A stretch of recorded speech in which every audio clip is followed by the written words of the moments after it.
Akala ng marami walang silbi yung halamang tagbak maliban sa bunga nito. Pero alam niyo po ba yung pinakabatang usbong ng tagbak maaaring gawing masarap na ulam? Sa vlog na ito, ipapakita namin kung paano kumuha ng ubod ng tagbak. Lutuin ito sa simpleng paraan na matagal nang ginagawa ng mga tao sa probinsya. Tikman natin kung ano nga ba ang lasa ng isang pagkaing bihira nang makita sa panahon ngayon.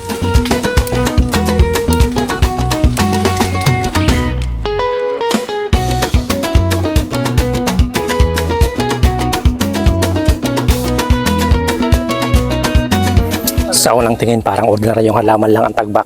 Pero para sa mga taong matagal nang namumuhay sa kagubatan, isa itong mahalagang pinagkukunan ng pagkain. Maingat na ginagayat ni Cap Celso ang makapal na tangkay nito. Isa-isang inaalis yung matigas na sapin nito hanggang sa unti-unting lumitaw yung pinakapuso ng halaman o yung malambot at maputing ubod nito. Kailangan itong gawin ng may tiyaga at tamang paraan dahil kapag nasobrahan ang gayat, masasayang ang bahaging maaring lutuin.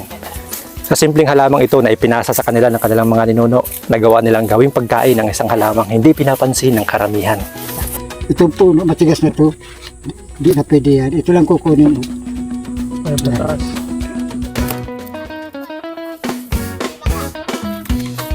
Ang paniniwala namin dito, bukod sa ginugulay ito, ito'y nakakatulong baga doon sa, alam mo yung ano, yung tinatawag baga ng barang na tinatawag. Parang ulam, O parang panguntra sa kulam nito. Alam nyo ba mga kabros na ang tagbak pala ay kamag-anak ng loya? Isa itong katutubong halaman na matagal nang pinagkukunan ng pagkain ng mga taong naninirahan malapit sa kagubatan. Hindi lang hinog na bunga ang pwedeng kainin. Ang malambot na ubod ng tangkay nito ay ginagawang masarap na gulay. Panoorin nyo hanggang dulo mga kawild. Malay nyo magaya nyo sa bahay nyo, di ba? May libre na kayong pang-ulam.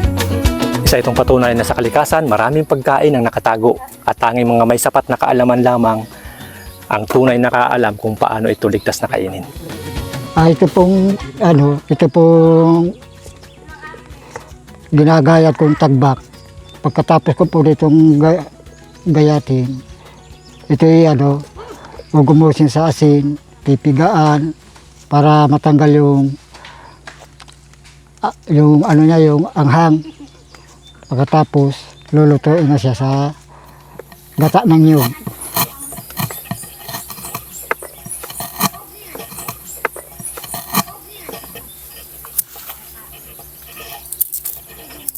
Itong tagbak na ito, medyo madalang po kami magulay nito dahil maraming persiso. Yung pagtatanggal na lang ng ganitong balat. Tapos,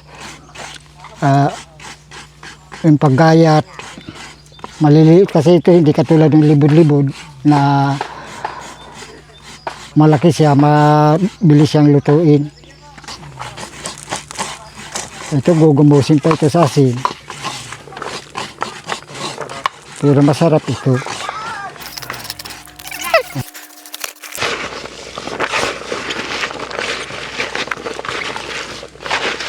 Parang bigla naman.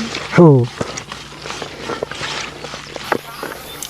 Siya nga pala mga kawild, narito tayo sa lugar kung saan itinanim natin yung binhi ng mais pamansago.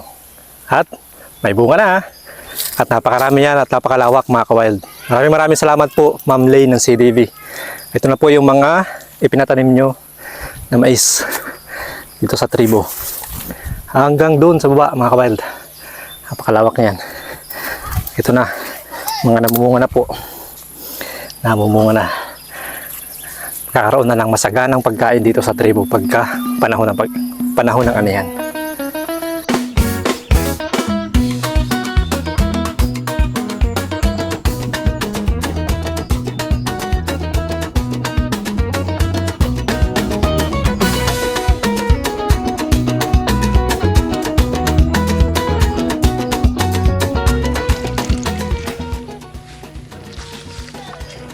Simple lang ang paraan ng pagluluto ng mga manidi sa ubod ng tagbak. Pero sa simpleng paraan ito, lumalabas yung tunay nitong sarap. Pagkatapos makuha ang ubod, piniga muna ito upang mabawasan yung maanghang na katas. Pagkatapos nilagyan lamang ng bawang, sibuyas, bago lagyan ng sariwang gata at sardinas. Pambansang sangkap ng mga manidi. Wala nang maraming rekado dahil para sa kanila sapat na yung sangkap na ibinigay ng kalikasan. Isang payak na putahe ngunit punong-puno ng lasa at bahagi ng kanilang kultura at pamumuhay dito sa kabundukan. Ang buhay sa kabundukan ay simple lamang. Bakit hindi mo subukan tikman at nang mapatunayan na ganitong buhay ay makabuluhan. Ngayon titikman na natin yung ubod ng tagbak na may gata at sardinas.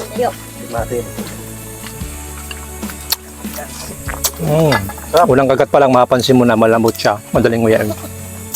Yung texture niya mga kabrus, halos kabig ng puso ng saging, pero mas pino at malambot. Meron siya kakaibang anghang. Yung anghang na hindi dahil sa sili. Yung anghang na, alam mo yun, yung anghang ng luya. Yun, mismo. Habang tumatagal yung pagnguya mo, lalong lumalabas yung natural niyang tamis na galing mismo sa halaman at saka sa linamnam ng gata. Muli na naman natin napatunayan na napakayaman talaga ng ating kalikasan. Ang isang halamang tulad ng tagbak, maaring ordinaryo lamang sa paningin ng iba. Pero nagiging masarap at masustansyang pagkain dahil sa kaalaman at tradisyong ipinasa ng mga manidi mula sa kanilang mga ninuno. Yun mga kabros, dumala tayo kay Kap Celso para makita yung resulta ng taniman niya ngayon. 2 buwan na wala na makalipas nang magbigay tayo kay Kap ng pangbili ng binhi. Nakita natin napakaganda ng mga tubo ng mais. Lalo siguro Kap kung sagana sa ulan ano. Ayo, Kaya kahit isang beses, isang linggo umulan. hindi kaya nagparaulan ng mas, mga nakaraan, kaya medyo galing ang tubo ng... Pero by August pala, makaka-harvest ka na ng mais. Ngayon, basta ngayong August. So simula ngayon mga kabros, hindi na si Kap maubusan ng binhi ng mais. Kasi magpahinog lang siya ng ilang puso dyan. Next year, meron na ulit siyang pantanin. Yan. Kaya maraming salamat po doon kay Ma'am CDB sa pagbigay po sa tribo ng pambili ng mga binhi. Sakto mga kabros, naabutan natin si Kap. Ang plano niya raw palang gulayin nga ay yung natikman natin kanina. Tagbak. Di ko alam sa inyo mga kabros kung anong tawag nyo dyan, pero nakita nyo yung dahon sa kayong bunga, makikilala nyo siya kung anong uri siya ng halaman dyan sa inyo. Tagbak. At masarap ang lasa. Meron tayong ibibigay ulit kay Kap na kaunting tulong kung ano pang kailangan niya rito ay bibili niya. Pero siyempre hindi ganun kalaki kasi maliit yung income namin sa channel namin. Kunti lang yung kaya namin ibigay. Pero kaming 2,000 na ibibigay kay Kap. Kung ano pa yung plano niyang bilhin na may dagdag dito, ngayong papasok ng tag-ulan, pwede niyang itanim ulit. So kung anong naisip mo Kap na pandagdag dyan, wala ka na magdagdag ano. 2,000.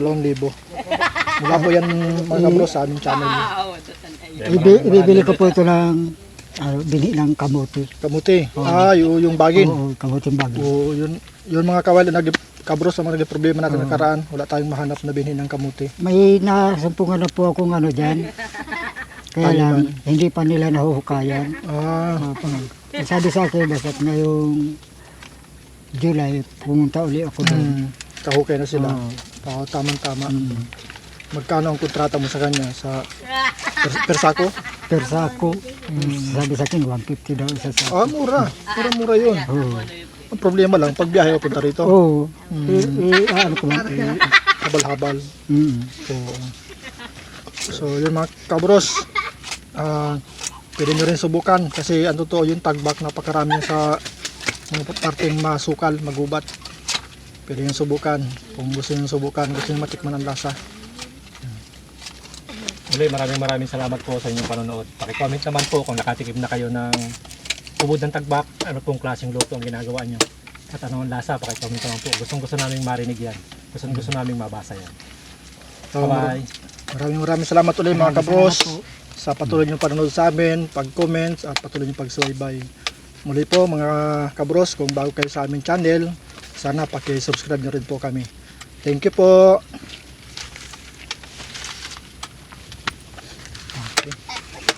Stop. Salamat.